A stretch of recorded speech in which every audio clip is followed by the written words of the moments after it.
Hey everybody, welcome back to the channel. Oh man, am I glad you're here. It may look a little different. That's because I'm actually in the barn today. Looks a little empty. I don't use it as much in the wintertime just because it's so cold and I don't have heat out here. Right now it's a sunny and warm 28 degrees outside. So that's what it is inside. Today, I've been thinking about this for a while, and I wanted to test out the 18 1 plus volt ratchet wrench by Ryobi. The thing about the best way to do this, instead of just going to car lugs or anything like that, it isn't such a powerful tool that it really calls for, you know, car lugs or anything. You really need to be in a shop to where you can see a clear and concise comparison on how you're going to be doing the work. With that being said, I need to build a little bit of a rig. With that, I'm going to weld a few nuts or a couple bolts onto a piece of mild steel flat stock. That is something that I do. I do weld a little bit. I'm not an expert, but I know my way around a welder for arc and MIG, and I'm learning TIG, but that's all right. Today, in order to weld, I'm going to use the Vulcan Omni Pro 220. This is a multi-process welder. It does TIGging, arc, and MIGging. My primary method of welding is MIG, and I use gas MIGging, so that's a 2575 argon and carbon dioxide mix. So stick around. Here we go.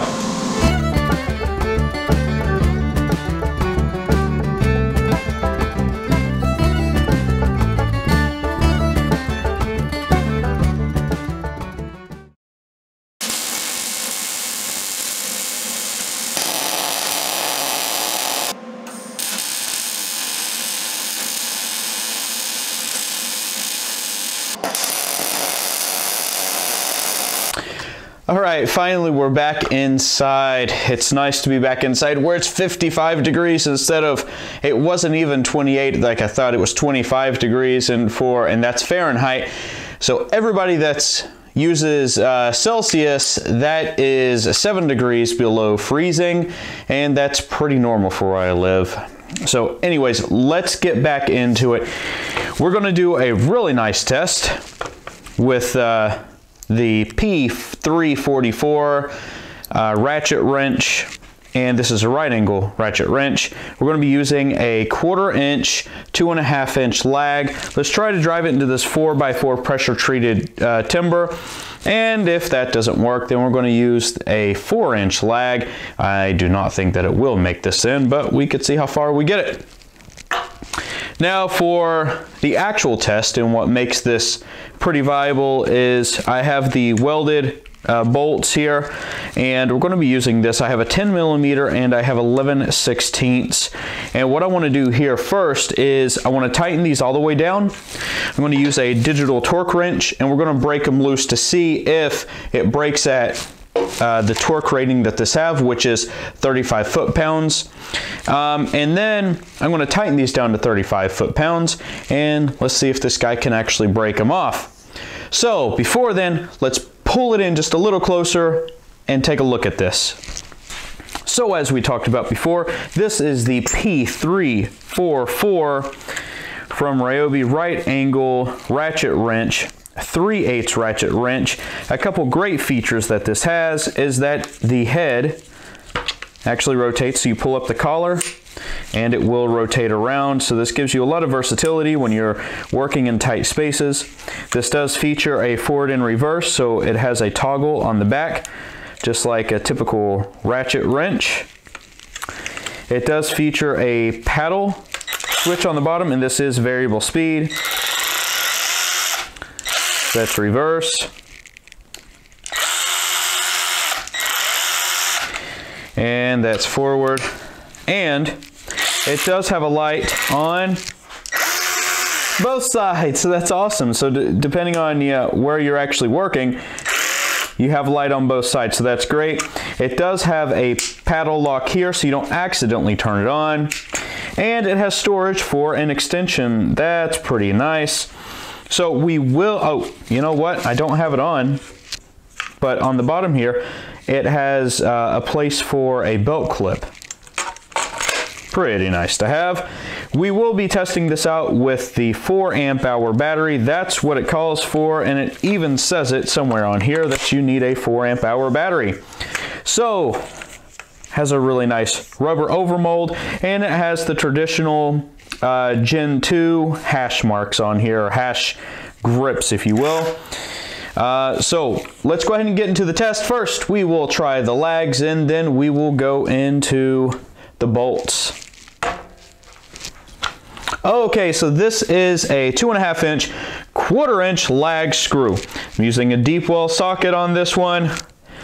All right, because it is a 10 millimeter, and I'll tell you what, I lose all my 10 millimeters. This is the last one that I had. Let's see how far we can get it in here. Hopefully we get it all the way. 3, 2, 1, go.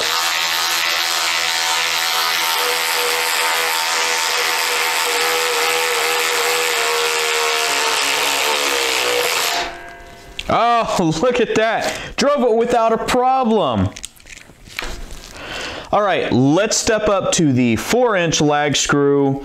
I was optimistic about this one. I'm not that optimistic about this one. So let's go. 3, 2, 1.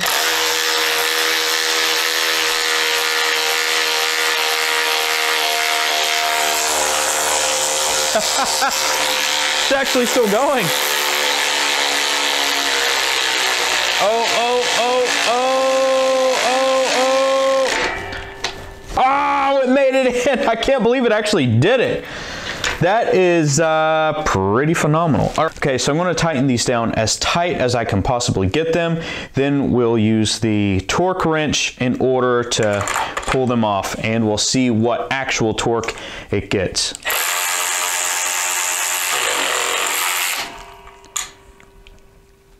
Okay, well, I had enough torque to shear that. All right, so let's move on to this one. I'm going to torque this down as far as I can get it. We'll use the torque wrench to see if it truly does get 35 pounds of torque. Okay, it's done. We'll do it one more time. No, it's not going anymore.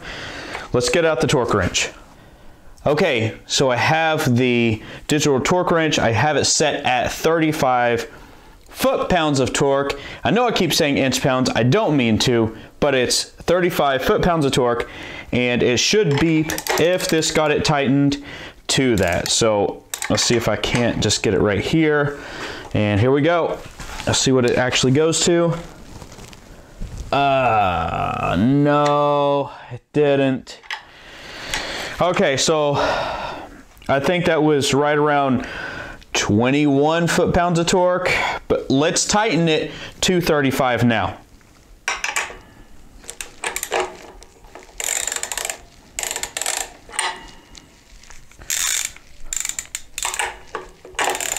I want you all to be able to see this once I get it turned. All right, it should beep, and I'm just going to extend this to make it easy for it to beep. Okay, right there. That's at 35 foot-pounds of torque. Let's see if we can take off 35 foot-pounds.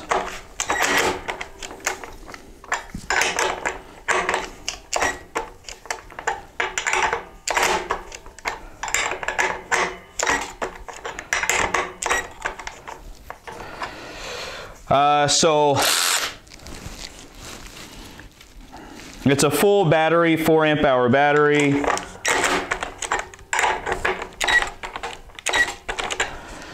It's not loosening that. So I'm going to tighten this down to 20 foot-pounds of torque.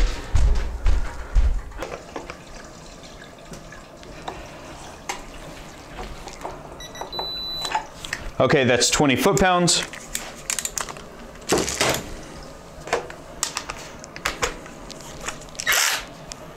Let's see if it'll take 20 foot-pounds off. No.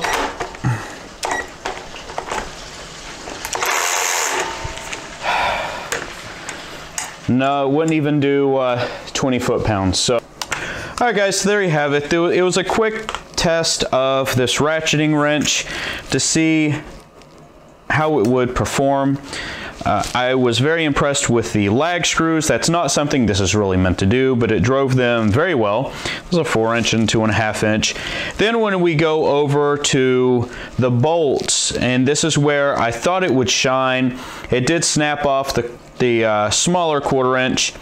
And then once we moved over to the 11/16, it was only able to produce about 20 to 21 foot-pounds of torque driving.